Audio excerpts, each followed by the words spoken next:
Whoa. Welcome to my belated long-term review of the Winspace SLC 3.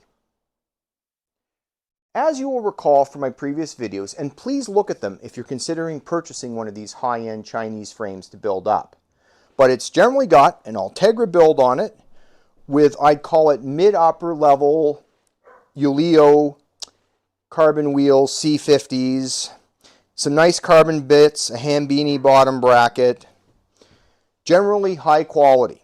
And I think bang for the buck pretty good. I managed to get this bike in it, and I've got some notes here, at 6.75 kilos or 14.9 pounds without breaking the bank. As you'll recall from my previous videos, I spent $5,700 US on this build, or 7,900 Canadian. If you were going to make this a little bit more modest, like skip the Hambini bottom bracket, get rid of the carbon saddle, maybe put some high quality aluminum bars on it, you can probably get this down to roughly around 4,500 US or around 6,200 Canadian dollars. And I've got videos on that. And what allows you, as I said before, under 15 pounds, is that, as you recall, this frame weighs 451 grams base, and with all the giblets on it you need to build a 2x, it weighs in at 792 grams with a cut 400 gram fork. You see, I really live in an awful area when it comes to cycling. It's kind of boring, there's no views, and there's only flat terrain. We're actually on probably the only flat road in the whole bloody region right here, because most of the time I'm riding in either the hills and or the mountains on either freshly repaved or dreadfully rough roads. This region can also be quite windy, including gusts of wind, I'd say up to 50, 60, even 70 an hour, although usually when that's going on, this guy's in snacking.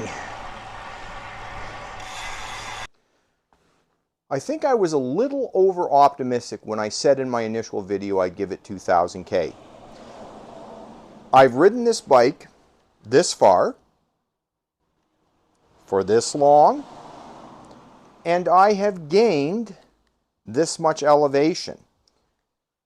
The good news is that I'm not riding flat, perfect roads with this bike. There's a really big mix of, please don't shame me and calculate my average speed. It's rather embarrassing. Let's talk about the issues that major YouTubers have highlighted with this bike. Hambini, I managed to avoid getting my hairdresser to do my bar tape, so that worked out fine. But more importantly, my headset has never come loose on this bike once it was initially adjusted. David Arthur, my front derailleur mount has not loosened up during the test period. Of course, I put a little bit of Loctite in there and torqued it up. And of course, in your defense, you're sent a bike, and of course, Winspace provides exactly no directions on torque specs. Peak torque, you were concerned about this seat post clamp design, and you were 100% correct. So on about my third ride, my 99.92 kilogram mass ended up on the front of the saddle over a bump. And sure enough, this thing moved. The solution though, and I've had no issues in over 900 kilometers since that, is I loosened it back off, tightened it to the correct spec, and then I worked the saddle back and forth quite aggressively while torquing it well above the spec. Of course, I probably ruined it now for anyone else or whatever, but the seat post was done for me anyways. It has not moved since I've done that. I had originally brought up the issues of the lack of rotation, 3.5 turns versus the industry accepted 5.5 to 6 turns for the front and rear skewers. I can report to you that with me putting it at manufacturer's 12 kilonewton specified torque and over the test period, I've had exactly no issues with that. So maybe that's a red herring on my part. One annoyance I can report in the stand, but you never notice it when you're riding, is a little bit of cable rub from the internal cables.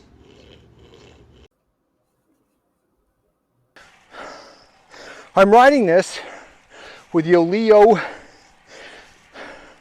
SAT 50s. I've got videos on them and it's all good. The bike is reasonably compliant.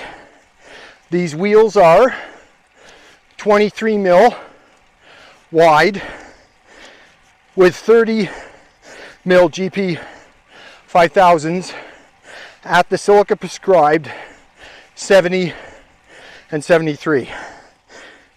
The seat and head tube angles, which I'll put up in the description here, lend it more towards a racy than an endurance level feel, which I'll be blunt, I don't go road riding to just ease into my bike like a lazy boy.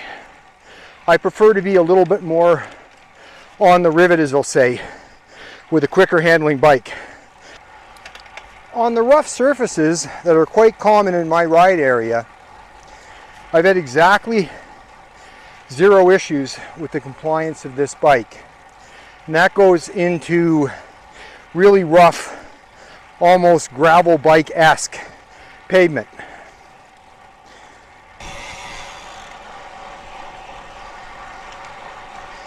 The pavement in many areas of the ride here, of course, is not perfect. And just like the chip seal, this bike does a great job of muting that out.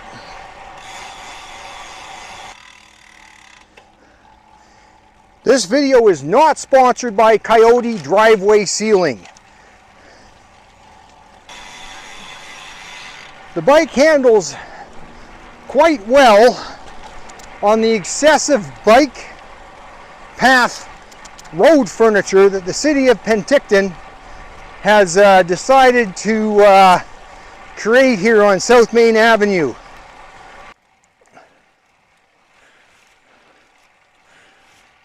I've got exactly 0 complaints with this bike on hills. It's plenty stiff when you put the power down.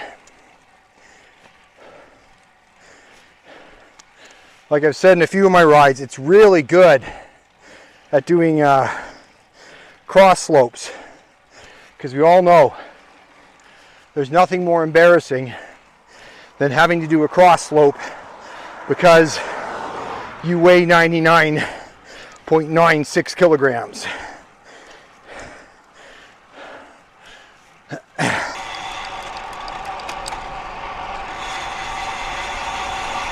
I've taken this bike on some pretty technical switchback downhills with exactly no issues, even when the pavement gets a little rough. Of course, it's not good when you go straight into the sun. But I don't think Tom Pidcock's going to get nervous anytime soon. Woo! I think I got to go riding a little earlier.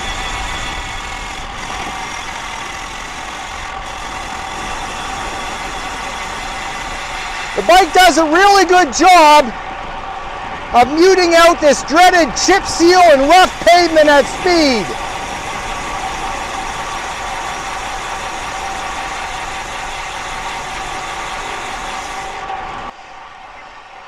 Oh, this is gonna hurt.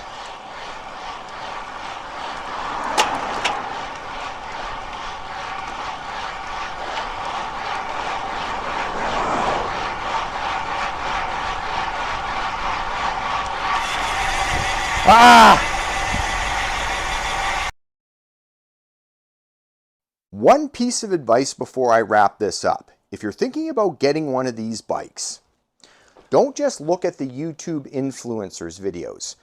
I can assure you that if I'm Winspace or someone else, I am going to send the absolute finest frame that I've got, which I probably inspected over and over again to make sure it meets the mark.